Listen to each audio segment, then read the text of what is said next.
My dear listeners, the story I'm about to tell you is about a woman named Nena, a pregnant woman enduring a tough and difficult pregnancy, and her younger sister also who lives with her.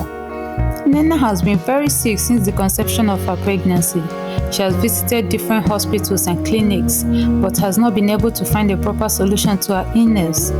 Meanwhile, in their neighborhood, rumors of a prophet who performed incredible miracles has been spreading far and wide.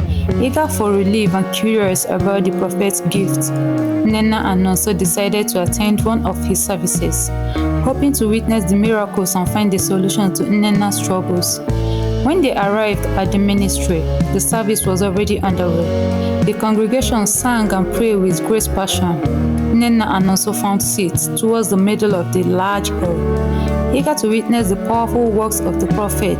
As the prayers grew more intense, the prophet began to prophesy, moving through the crowds and delivering prophecies to people. It wasn't long before he reached where Nena and Nonso were seated. He stopped and looked at Nena and asked who the person sitting beside her was. Nena told him she was her younger sister Nonso. The prophet then shook his head and said something that sent chills down both their spines. If I were to open your spiritual eyes to see what you have been going through because of her, you wouldn't be sitting here with her, the prophet said. His words left Nena in shock. She began to wonder if her sister had something to do with her sickness. Could Nonso, her beloved younger sister, be the cause of her pain? Was she involved in something dark?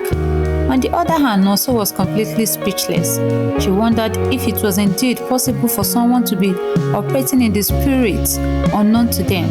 Could she possibly belong to some kind of society without her knowing? She knew everything had been fine and okay with her before that moment. Both sisters were left with heavy hearts, their minds filled with questions they could not answer. The prophet instructed them to see him after the service, which only added to their growing anxiety. As the service ended, Nena urged Nonso to go see the prophet first to clarify what he meant. When it was finally Nonso's turn, she nervously approached the prophet, hoping for answers. But what happened next surprised her. The prophet looked at her with no recognition. He didn't even seem to remember what he had said to her and Nena earlier. When Nonso reminded him of his words, he hesitated, then began asking her strange questions that felt more like traps. Have you ever drank or eaten in your dreams? He asked, looking for any sign that he could use to manipulate the situation and make her into believing she is something that she isn't. Nonso answered and told him that she has never had such a dream before, but he continued to press for other answers, and with each response from her, he grew more frustrated. Realizing he wasn't getting anywhere, he suddenly changed the topic, asking Nonso about her schooling and marriage plans. When the conversation shifted so far from the original topic, Nonso knew something was wrong.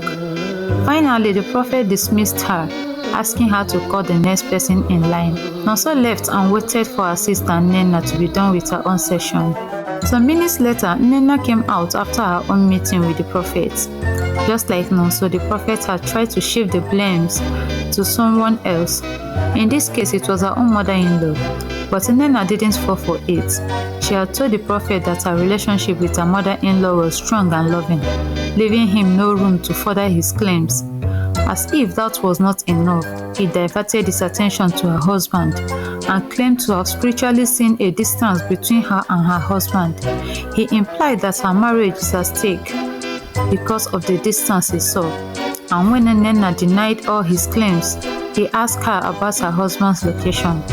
When he discovered that her husband had been out of the country, he claimed that that would have explained the distance that he saw, because they both are in different locations.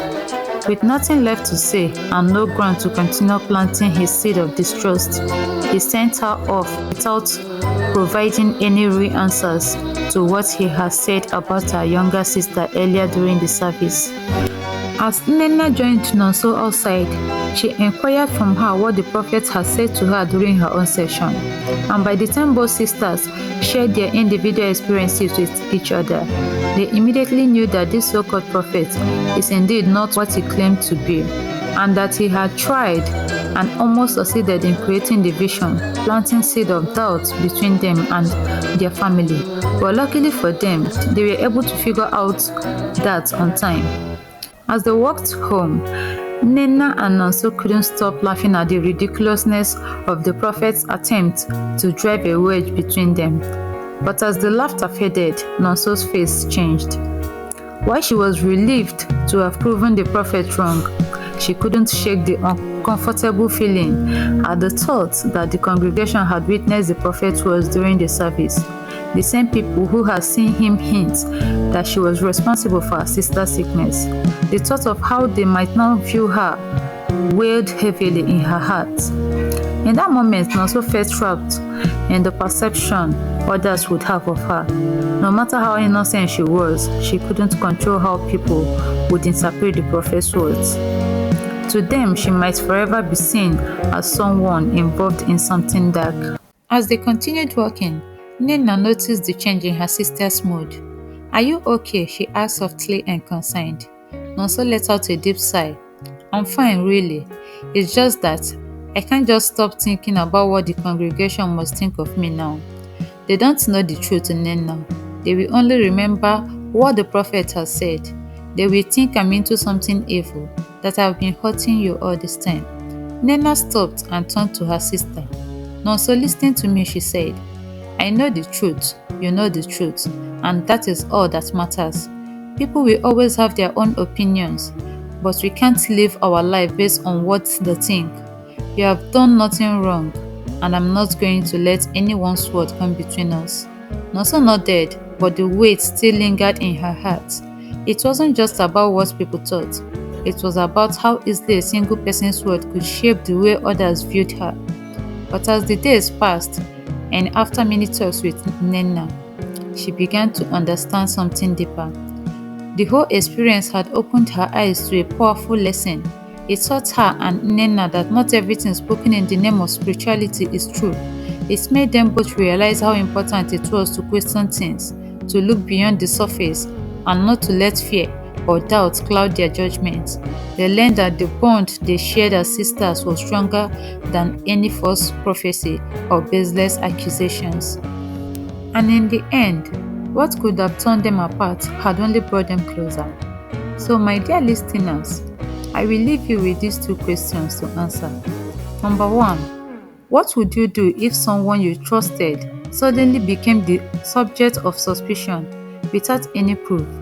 Would you allow fear to cloud your judgment, or would you stand by their side and seek the truth together, just like Nnenna and Nonso did?